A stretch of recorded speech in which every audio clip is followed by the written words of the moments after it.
بڑے قد والے فوجیوں کے پاس سمندر میں تیرنے کے لیے بڑے فلپرز ہوتے ہیں، لیکن اس چھوٹے قد والی ٹیم نے، جس میں مختلف نسلوں کے لوگ تھے، ہر دور میں لمبے قد والوں کو ہرا دیا۔ ایسا کیسے ممکن ہو گیا؟ اس کی بنیادی وجہ ان کی مجبوری تھی، اور وہی مجبوری ان کی طاقت بن گئی۔ لمبے قد والے لوگ اپنی انفرادی جسمانی طاقت پر اوور ریلائی کرتے تھے، انحصار کرتے تھے۔ اچھا۔ لیکن منچکن کرو جانتا تھا کہ اگر انہوں نے اکیلے زور لگایا تو وہ ہار جائیں گے۔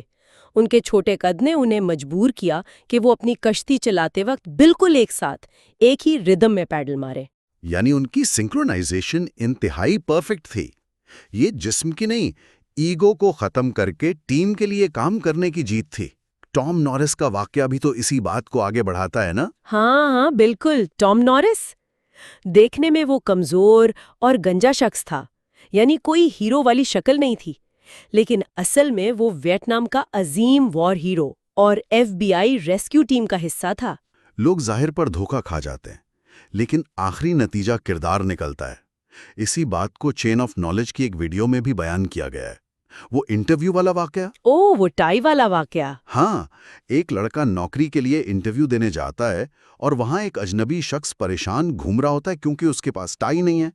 باقی سب نے اسے نظر انداز کر دیا، لیکن اس لڑکے نے اپنی ٹائی کھول کر اس اجنبی کو دے دی۔ اور بعد میں پتا چلا کہ وہ اجنبی اصل میں اس کمپنی کا باس تھا جو بھیس بدل کر آیا تھا، اور اس نے ٹائی دینے والے لڑکے کو نوکری دے دی۔ لیکن رکیے تھوڑا، میرے پاس ایک سوال ہے۔ جی پوچھیں۔ آج کے اس انتہائی مسابقتی دور میں، جہاں آرٹیفیشل انٹیلیجنس ریزیومے اسکین کرتی ہے، جہاں صرف ڈگریز دیکھی جاتی ہیں، کیا واقعی عملی دنیا ایسے کام کرتی ہے؟ کیا کسی کو ٹائی دے دینا کسی ٹاپ ڈگری پر بھاری پڑ سکتا ہے؟ مجھے یہ تھوڑا فلمی لگتا ہے۔ دیکھیں، اس سے ایک اہم سوال پیدا ہوتا ہے۔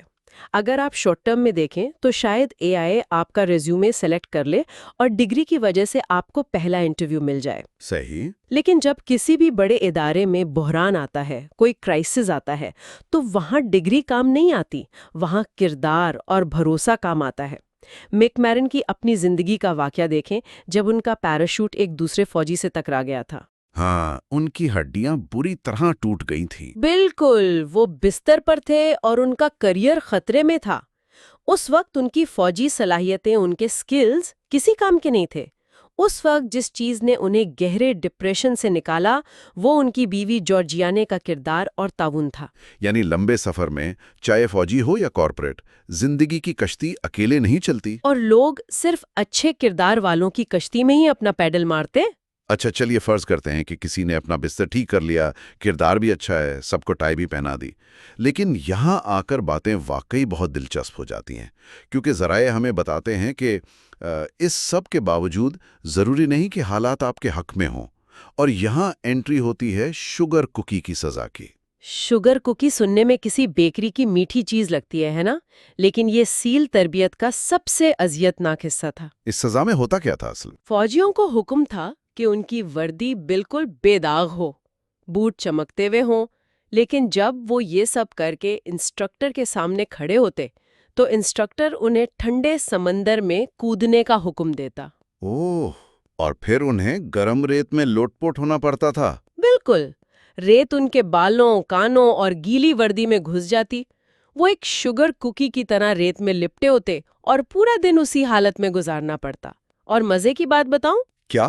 یہ سزا بغیر کسی غلطی کے ملتی تھی، جان بوجھ کر، تاکہ سکھایا جا سکے کہ زندگی ہمیشہ انصاف نہیں کرتی۔ یہ تو ایسا ہی ہے جیسے گاڑی بالکل ٹھیک جگہ پارک کی، میٹر میں پورے پیسے ڈالے، وقت سے پہلے واپس بھی آ گئے، اور گاڑی کے شیشے پہ چلان چپکا ہوا ملے۔ ہاں، میری تو وہیں دماغی حالت خراب ہو جائے، انسان غصے سے پاگل ہو سکتا ہے۔ لیکن ایمی فاکس اپنے بلاگ میں کہتی ہیں کہ اصل تکلیف اس گیلی ریت کی نہیں ہے، بلکہ اس سوچ کی ہے کہ میرے ساتھ ناانصافی کیوں ہوئی۔ لیکن کیا اس ناانصافی کو چپ چاپ قبول کر لینا ہار مان لینا جیسا نہیں ہے؟ یہاں جو بات سب سے دلچسپ ہے وہ یہ کہ یہ ہار ماننا نہیں ہے۔ ایمی فاکس اسے وپسنا میڈیٹیشن سے جوڑتی ہیں۔ وپسنا، ایک فوجی سزا اور میڈیٹیشن؟ ہاں، وپسنا میں سکھایا جاتا ہے کہ جو ہے، یعنی واٹ از، اسے بغیر کسی ریاکشن کے قبول کیا جائے۔ جب آپ چلان پر غصہ کرتے ہیں تو آپ کا دماغ ایک ایرر موڈ میں چلا جاتا ہے، آپ کی ساری ذہنی توانائی ضائع ہو جاتی ہے کرما کو کوسنے میں۔ اچھا، تو شوگر کوکی بننے کا مقصد اس توانائی کو بچانا ہے؟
ہاں، میری تو وہیں دماغی حالت خراب ہو جائے، انسان غصے سے پاگل ہو سکتا ہے۔ لیکن ایمی فاکس اپنے بلاگ میں کہتی ہیں کہ اصل تکلیف اس گیلی ریت کی نہیں ہے، بلکہ اس سوچ کی ہے کہ میرے ساتھ ناانصافی کیوں ہوئی۔ لیکن کیا اس ناانصافی کو چپ چاپ قبول کر لینا ہار مان لینا جیسا نہیں ہے؟ یہاں جو بات سب سے دلچسپ ہے وہ یہ کہ یہ ہار ماننا نہیں ہے۔ ایمی فاکس اسے وپسنا میڈیٹیشن سے جوڑتی ہیں۔ وپسنا، ایک فوجی سزا اور میڈیٹیشن؟ ہاں، وپسنا میں سکھایا جاتا ہے کہ جو ہے یعنی واٹ از اسے بغیر کسی ری ایکشن کے قبول کیا جائے۔ جب آپ چلان پر غصہ کرتے ہیں تو آپ کا دماغ ایک ایرر موڈ میں چلا جاتا ہے، آپ کی ساری ذہنی توانائی ضائع ہو جاتی ہے کرما کو کوسنے میں۔ اچھا، تو شوگر کوکی بننے کا مقصد اس توانائی کو بچانا ہے؟ ایگزیکٹلی، جب انسان شکایت کرنا بند کر دیتا ہے اور حقیقت کو بالکل خاموشی سے اندر اتار لیتا ہے تو وہ اس ریت کو جھاڑ کر آگے بڑھنے کے قابل ہو جاتا ہے۔ زبردست۔ ناانصافی کو برداشت کرنا اصل میں اپنے دماغ کی بیٹری کو بچانا ہے۔ لیکن صرف ناانصافی نہیں، ناکامیوں اور خوف کا مقابلہ بھی تو ہے۔ جیسے مواد میں اگلا حصہ دی سرکس اور شارکس پر ہے۔ دی سرکس تو واقعی یہ خوفناک کانسیپٹ تھا۔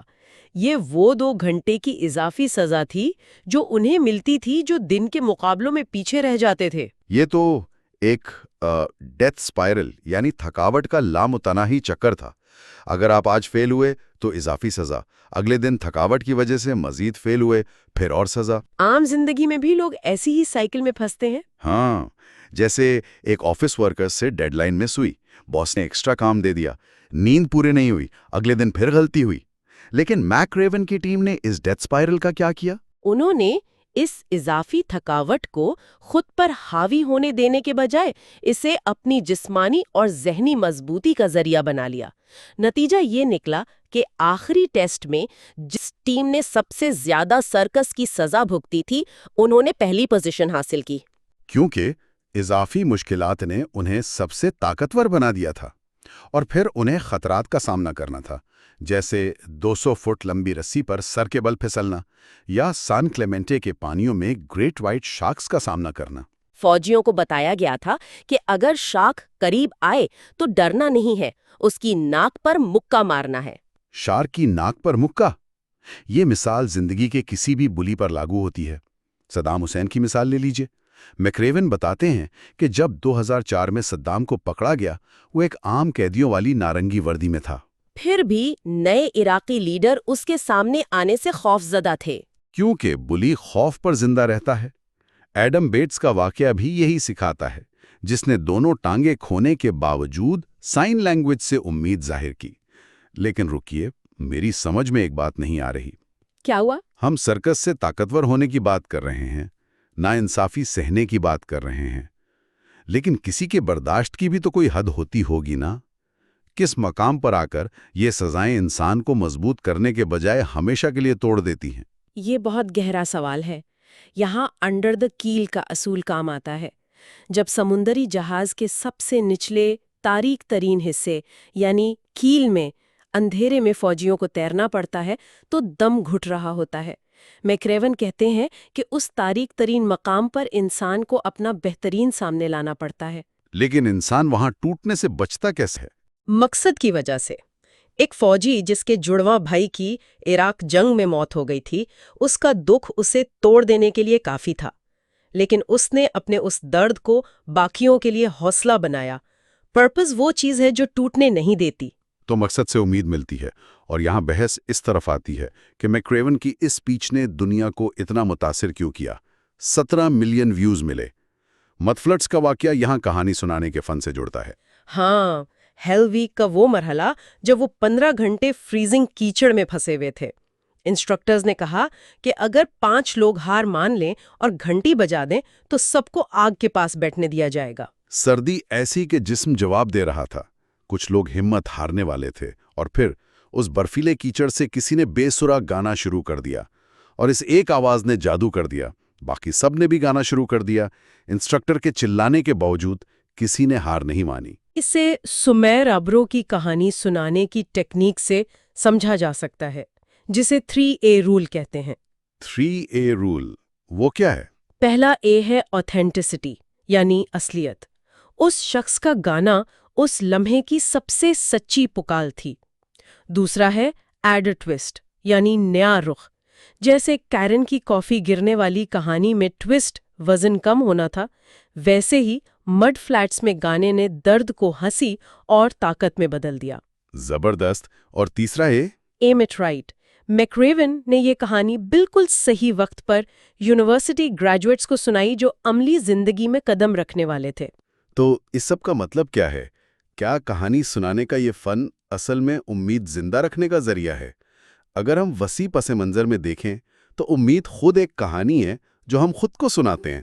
بالکل۔ خیر، اب وقت ہے اس مطالعے کو سمیٹنے کا۔ ہاں، تو ہم نے دیکھا کہ دن کا آغاز بستر ٹھیک کرنے سے ہوتا ہے، پھر منچکن کرو اور ٹائی کے واقعے سے کردار کی پختگی سمجھی، شوگر کوکی بن کر ناانصافی کو قبول کیا، شارکس کی ناک پر مکہ مارا، اور آخر میں اپنے تجربات کو ایک امید بھری کہانی میں ڈھالا، کبھی ہار نہیں مانی، یعنی نیور رنگ دا بیل۔